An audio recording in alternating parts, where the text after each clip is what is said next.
सजा जाइछि एकाधिक विवाह मंडप। प्रतिटी मंडपरे बसिछंती बर बधू मंत्र पाठ करुछंती पुरोहित। पारंपरिक रीतिनीति रे संपन्न हेउछि सामूहिक विवाह कार्य। गोटिए मंचरे एककालीन भावे विवाह बंधन रे बांधी होइछंती 38 जोड़ी नवदंपति। एभली विरल दृश्य आज देखिबाकू मिलिछि देवगढ़ जिल्ला रे।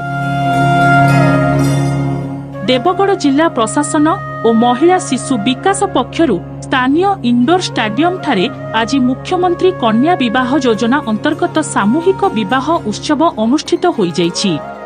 मोट 38 विवाह मंडप रे 76 जन बर और कन्या विवाह बंधन रे आबद्ध होइछंती। एथि निमंते जिला प्रशासन और जिला समाज मंगल विभाग पक्षरु जिल्लार 3 ब्लॉक रु विवाह रे 38 जोड़ींकर विवाह संपन्न होइछि। ओडिया रीति नीति अनुसार आयोजित एही पवित्र कार्यक्रम रे जिल्लार आर्थिक दुर्बल श्रेणीर योग्य दंपति माने विवाह बंधन रे आबद्ध होइछंती। बारकोट ब्लॉक रु 11 जोड़ी, तिलेईबड़ी ब्लॉक रु 19 जोड़ी, रियामाला ब्लॉक रु 8 जोड़ी दंपति हिंदू रीति नीति नियम अनुसार विवाह कार्य समापन होइछि।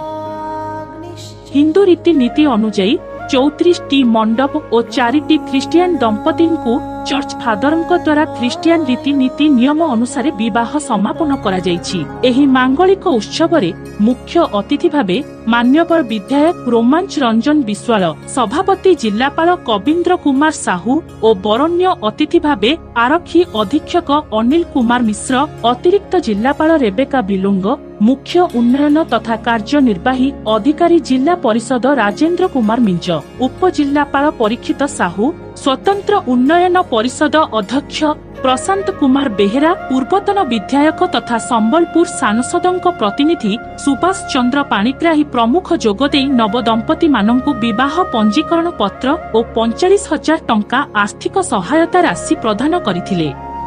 विवाह उत्सव रे बंधु परिजन और अतिथि मानक निमंते भोजी भातर आयोजन करा जायतिला। सरकारक प्रचेष्टा रे एही सामूहिक विवाह जिल्ला रे सफलतार सहित समापन होई जाइछि।